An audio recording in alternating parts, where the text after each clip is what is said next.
CPFL Energia apresenta. Somos quase 7 bilhões de seres humanos no planeta Terra. Nossas necessidades impulsionam mercados, movem indústrias de produtos e serviços, modificam leis, estimulam movimentos sociais. Precisamos de energia para manter tudo isso em movimento. Que caminhos nos levam ao equilíbrio perfeito entre consumo, produção energética e sustentabilidade? Que caminhos garantem a sustentabilidade energética de um país como o Brasil, que consome cada vez mais? Estamos nesse caminho? Eu sou Amir Klink e juntos iremos trilhar os caminhos da energia.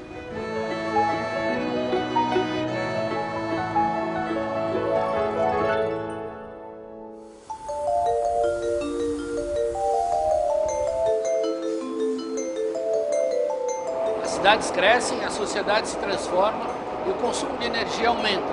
Além da explosão populacional das últimas décadas, hoje temos mais serviços, mais aparelhos eletrônicos, eletrodomésticos, e o resultado é o consumo excessivo de energia, uma realidade que podemos reverter com tecnologias mais eficientes e mudanças em nossos hábitos de consumo.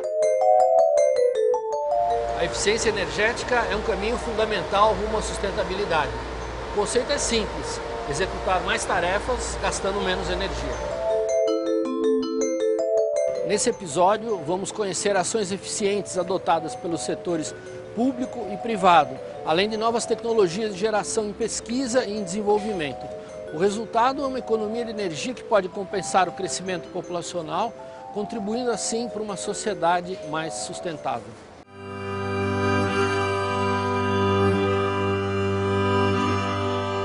Durante o século XX, o consumo de energia pela população mundial aumentou extraordinariamente. Até o século XIX, a principal fonte de energia usada pelo homem era basicamente madeira. No século XX, entrou em uso carvão, petróleo e gás natural. Essas fontes de energia eram abundantes e baratas. E, portanto, o custo da energia era uma fração pequena do custo de produção. Numa indústria, a conta de eletricidade era menos de 5% do custo total de produção da empresa. Sucede que a partir da década de 70, com a crise do petróleo, o custo da energia aumentou extraordinariamente. E hoje ela já não representa 5%, ela pode representar 10% ou 20%. E, portanto, houve um grande esforço para otimizar o uso de energia.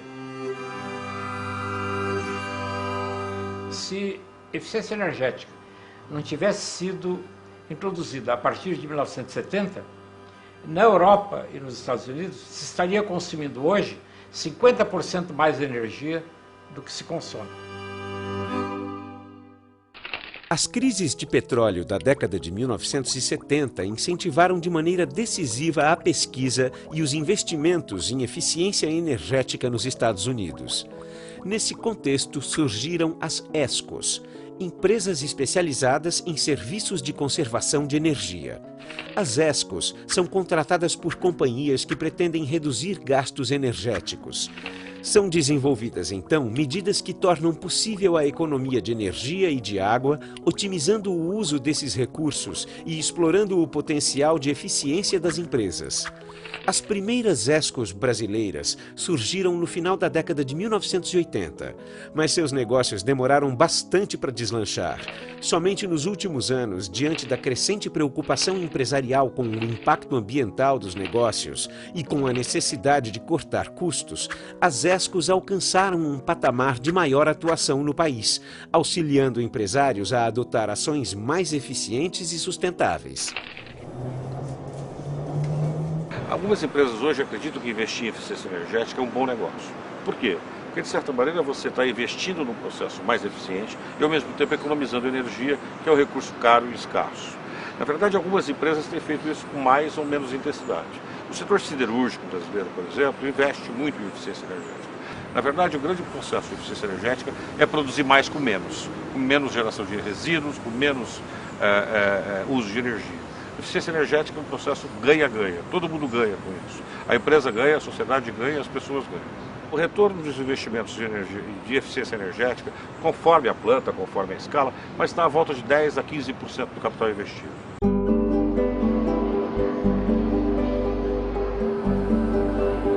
Fazer o projeto de eficiência energética no hospital é diminuir o consumo, reduzir o consumo de energia, tá? Melhorar a qualidade de iluminação, proporcionar conforto aos pacientes, conforto aos usuários.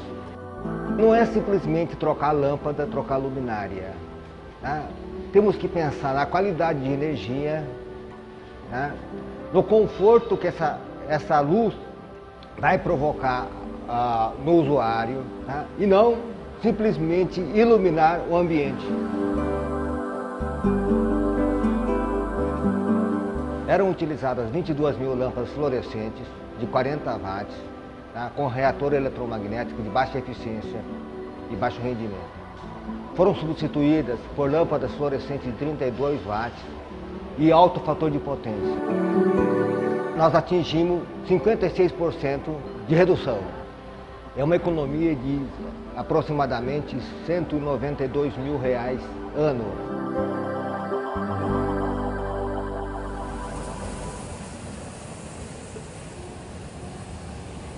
O potencial de eficiência energética no Brasil é muito grande, né? Alguns cálculos que o governo fez através de um programa chamado ProInfa diz que a gente tem uma margem até de 20% para aumentar o nível de eficiência energética que a gente tem no Brasil. Na verdade, as grandes empresas já fazem programas de eficiência energética. O que a gente precisa agora é disseminar o conceito de eficiência energética para pequenas e médias empresas, para pequenas e médias indústrias, porque eles precisam ver um retorno nisso. Quando eles conseguirem ver um retorno nisso, seguramente o potencial vai ser muito maior. Eu acho que hoje o mundo percebeu que a questão do aquecimento global é fruto do uso de energia. Quer dizer, quanto mais a gente usa energia de combustíveis fósseis, maior é o nosso problema de aquecimento global. E hoje o consumidor sabe diferenciar na prateleira do supermercado aquilo que é mais eficiente do menos eficiente. O consumidor hoje tem clareza do que é um produto orgânico e não orgânico. Ele sabe um produto que vai usar mais e menos energia. Então, na verdade, eu acho que isso agrega valor e mais do que isso, acho que o consumidor é que pode mudar todo esse papel. Tem duas pessoas que vão mudar esse planeta. Um é o consumidor e o outro é o investidor. Se os investidores também mudarem essa percepção, você rapidamente cambia esse processo.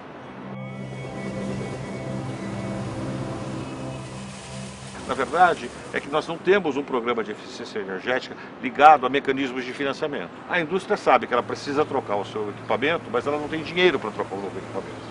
Então, o que a gente teria que fazer no Brasil era um programa de eficiência energética ligado a fundos de investimento que pudessem operar essas novas eficiências. Os investimentos que foram importantes e que tiveram sucesso ocorreram na indústria.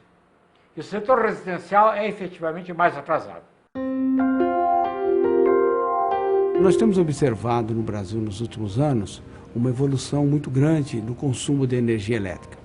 Isso em virtude de vários fatores, a própria economia do país, a evolução das classes sociais, enfim, em todas as camadas da população, o crescimento da energia elétrica tem aumentado.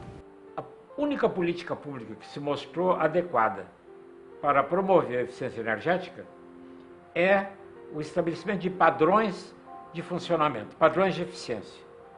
Por exemplo, geladeiras, que efetivamente todo mundo tem. Praticamente no Brasil, todas as famílias têm uma geladeira. As geladeiras podem ser classificadas, e são classificadas pelo Instituto Nacional de Meteorologia, em 5 categorias: A, B, C, D e E. A é a mais eficiente, por aí afora. Ou seja, o comprador consciente escolhe a melhor. Mas esse método não se mostrou muito eficaz. O que se mostrou eficaz é classificar e depois ir aos poucos proibindo a fabricação dos equipamentos que são menos eficientes. Isso foi feito na Califórnia a partir de 1980 e teve um enorme sucesso. Hoje, nos Estados Unidos, o consumo de eletricidade por pessoa é 50% maior do que o consumo de eletricidade por pessoa na Califórnia. No Brasil têm sido feitos progressos, como, por exemplo, trocar lâmpadas daquele tipo incandescente por lâmpadas fluorescentes. A iluminação de uma casa é responsável por 30% do consumo. Se você usa uma lâmpada mais do que 4 horas por dia, você, em vez de ter uma lâmpada incandescente, que embora o custo inicial dela é muito barato, durante a vida útil dela, ela termina sendo muito mais caro do que uma fluorescente compacta, que pode custar 3, 4 vezes o preço dela. Por quê? Porque a fluorescente compacta gasta 1/5 da energia para produzir a mesma quantidade de luz e tem uma vida útil que pode ser 10 a 15 vezes maior. Ou seja, no começo é preciso investir um pouco mais, mas a economia resultante da eletricidade logo paga o investimento. Novas tecnologias estão surgindo no mercado e elas estão entrando de uma maneira irreversível. A lâmpada a LED vai ser a grande revolução. Ela já acontece na Europa, nos Estados Unidos, no Japão e está entrando muito fortemente aqui no Brasil. Hoje ainda não está tão difundida devido à questão de preço, mas isso é uma questão de mercado e de ajuste, não tenho dúvida nenhuma que a iluminação pública, a iluminação nas residências, vai ser tudo a LED, que tem uma vida útil muito maior do que as lâmpadas convencionais e a economia é muito significativa também.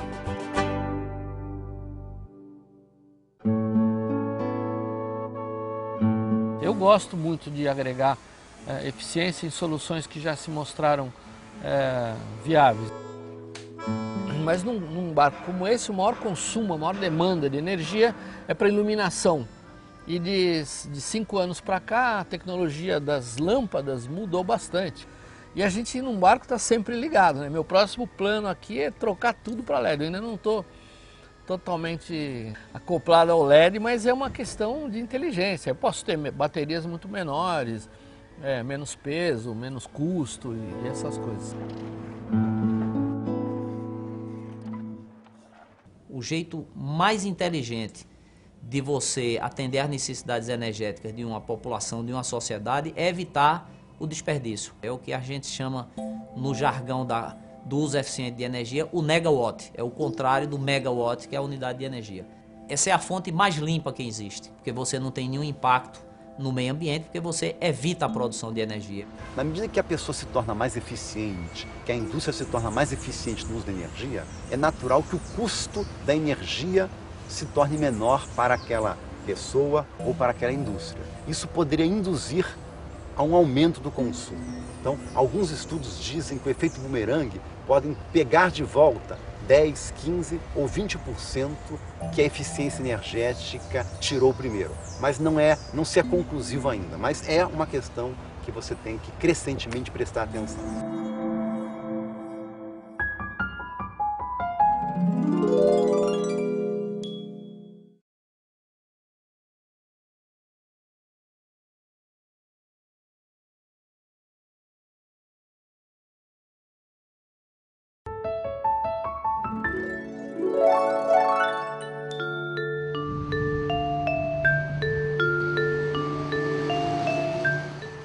O setor que mais se presta para melhorar a eficiência energética é efetivamente o setor de transportes. O setor de transportes é o grande consumidor de petróleo no mundo. E petróleo é efetivamente o combustível, a fonte de energia que está criando maiores problemas. A quantidade total de energia que é produzida num carro a gasolina, quando você queima a gasolina no motor, aquilo explode, você tem uma explosão, um barulho, tem atrito, só cerca de 1/4 dessa energia se transforma em energia útil para, de fato, deslocar o carro. Então a gente diz que o rendimento energético de um carro a gasolina, na prática, no trânsito, é alguma coisa na faixa de 25%. O carro elétrico, ele tem uma eficiência energética na faixa de 80%. Quando você anda no carro elétrico, para você ter uma ideia, você tem uma geração de gramas de CO2 aí por quilômetro da ordem de 5% do que você tem num carro a gasolina. E não que o carro elétrico em si emita gases de efeito estufa. Ele emite zero, porque um motor elétrico não tem emissão nenhuma. Mas uma parte da geração de energia no Brasil ainda vem de fontes, na média, óleo diesel, óleo combustível, a gente tem uma pequena emissão, mas ele é quase 40 vezes mais limpo do que andar num carro a gasolina. Se esse carro é tão bom do ponto de vista ecológico, é 3 vezes mais eficiente do que o carro a gasolina. Ele tem um custo por quilômetro que chega a 1/4 do carro a gasolina. Por que que isso já não é uma realidade? A resposta é muito simples, porque é uma tecnologia nova, você ainda tem uma baixa escala e o preço inicial do carro ainda é elevado.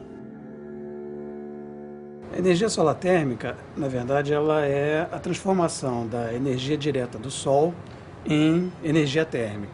Ela pode ser usada de duas formas. Uma para aquecimento propriamente dito e a outra para geração de energia elétrica.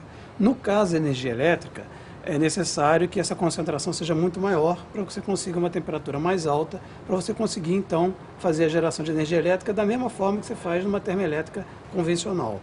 Com relação à geração de energia sem ser elétrica, a utilização de energia térmica para aquecimento, já existem bastantes coletores e é utilizado regularmente, comercialmente, em hotéis, em casas para aquecimento de água. Uma outra tecnologia muito interessante que está sendo difundida de maneira muito forte, que nós chamamos de aquecimento híbrido para tomar banho, que é o aquecimento solar. Você aquece com a energia solar a água e também complementando a energia elétrica. À medida que a água vem do solar, automaticamente entra o chuveiro só para complementar aquela quantidade. Portanto, em nenhum momento que você liga o chuveiro, a água vai sair fria.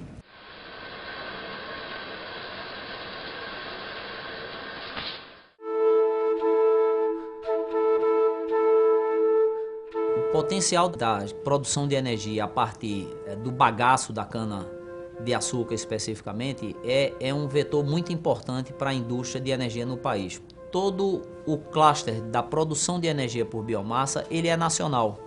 Hoje o Brasil, ele projeta e constrói todos os equipamentos e faz isso de forma competitiva a nível mundial. E óbvio que o combustível utilizado, que é a cana-de-açúcar, é totalmente fabricada aqui dentro. Esse setor cresceu muito com um programa exitoso e pioneiro do Brasil na área do etanol. E o crescimento da produção de etanol e, por consequência, também de açúcar, está levando a um acréscimo nas possibilidades de produção através de biomassa. Embora hoje ainda não seja uma fonte relevante na matriz nacional, a gente está falando de próximo a 1,5% do consumo de energia no Brasil, ele tem uma tendência de crescimento no tempo. À medida que a indústria de etanol cresce, a indústria de produzir energia através do bagaço de cana também cresce. Ganha a produção, ganha a região e ganha principalmente o consumidor de energia no Brasil, que tem acesso a uma fonte limpa, barata e ecologicamente correta.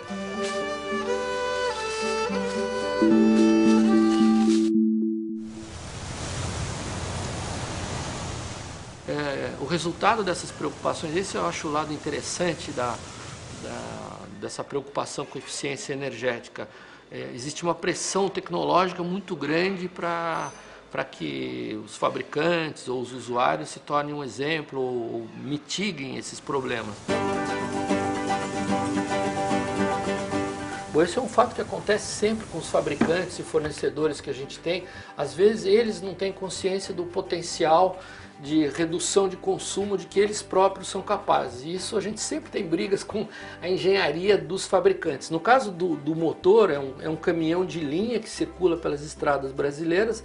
O fabricante achava inviável que a gente fizesse um consumo inferior a 90 litros por hora. E nós fazemos hoje um consumo para a velocidade ideal do casco desse barco de 28 litros.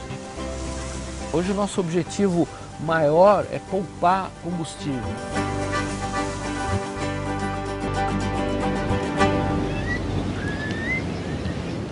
Pia é um produtor independente de energia. É um poste que gera duas energias simultaneamente, eólica e solar, substituindo os postes tradicionais. A primeira economia é a economia da produção nacional do SIN, do Sistema Interligado Nacional. 4% da toda a produção de energia hídrica no Brasil, 4% é destinada à iluminação pública. Outra economia é por quilômetro. Uma rede de transmissão, em média, custa R$1.204.000. E 1 quilômetro desse poste parte a partir de R$200.000. A autonomia desse protótipo é por 70 horas, do poste 70 horas. Uma vez que ele é independente, ele está livre de racionamento e de apagões, de oscilações da energia elétrica do SIM. Ao longo de 20 anos, eu creio, energias alternativas serão as outras. Serão as hídricas, as termoelétricas e as nucleares.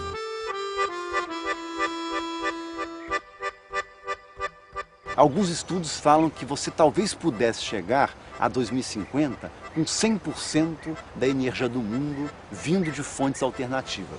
Esse número talvez seja um pouco otimista demais, mas indica que de hoje até 2050, seguramente, o papel das fontes renováveis de energia ou das alternativas será muito mais importante do que é hoje. De agora até 2030, provavelmente a energia eólica terá um crescimento muito vigoroso.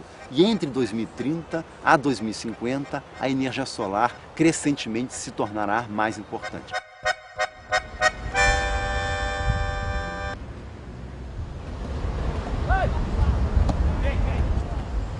Hoje, mais do que nunca, o desenvolvimento sustentável é percebido pela sociedade como um único caminho. Na verdade, eu acho que a sociedade já percebeu que não existem mais caminhos alternativos. Antigamente a gente achava a questão ambiental uma coisa de passarinho voando, de coelhinho peludo. Não, eu acho que hoje a questão de sustentabilidade é uma questão que está no cerne das empresas, está na questão da sobrevivência dessas empresas. Na verdade, a sustentabilidade não entendida como um marketing ambiental, mas a sustentabilidade na essência das coisas.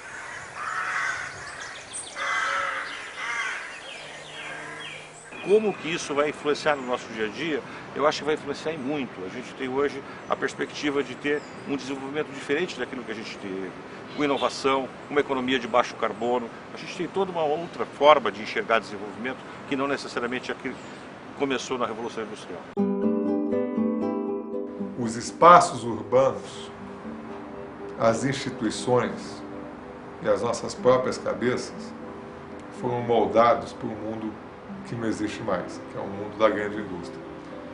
Então, nós temos que mudar de atitude, de cabeça, mas nós temos que mudar as instituições, a forma de prestar serviço, a natureza do serviço e a própria conformação dos espaços para dar conta de uma nova realidade. A cidade que a gente vai viver no século XXI, no próximo, se Deus quiser, no século XXII, é uma cidade que o subúrbio industrial, que hoje predomina nas grandes cidades, não faz mais nenhum sentido, por exemplo.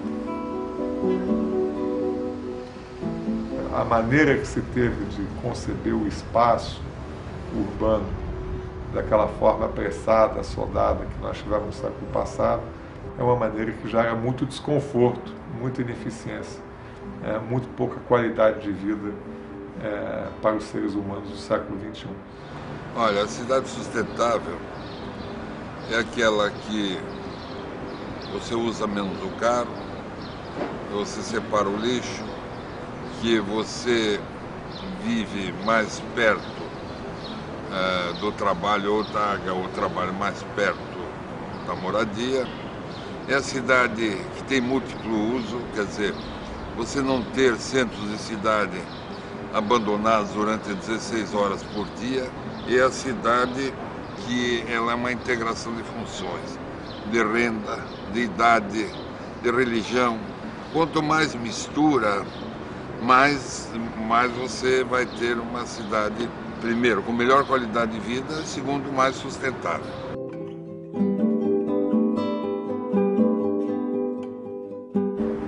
Eu continuo acreditando que se o problema das emissões de carbono, 75% das emissões estão nas cidades, é através da cidade que nós vamos poder dar uma resposta mais efetiva. Uma boa visão em relação às cidades vai ajudar e muito a resolver o problema do câmbio climático. E é fundamental, mais do que uma preocupação global, a preocupação em relação a cada cidade. E cada cidade tem que fazer a sua parte. E isso é possível.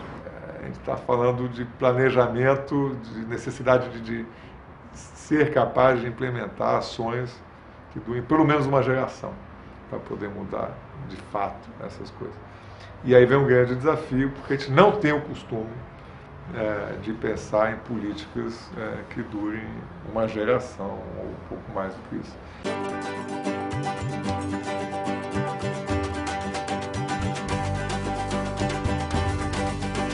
Para tudo na vida é preciso ter ciência, consciência e paciência. Então, o primeiro passo é a ciência. E aí é conhecer bem esses problemas, reconhecer o problema, né? Conhecer a natureza dos riscos que a gente está correndo por não tratar dessas coisas adequadamente, das oportunidades que se abrem quando a gente começa a olhar para esse outro lado que até hoje a gente não olhou, né? Consciência é fundamental de que você tem que caminhar por esse caminho. E paciência, porque não tem nenhuma solução fácil para isso. Você vai ter que pensar em moldar estratégias para uma geração na frente. Isso não é algo que esteja na nossa tradição. Ser sustentável significa usar os recursos disponíveis com responsabilidade, pensando na demanda desses mesmos recursos para gerações futuras. Mas esse futuro, como será? Quais serão as previsões e promessas para o setor energético? Veja no próximo episódio do Caminhos da Energia.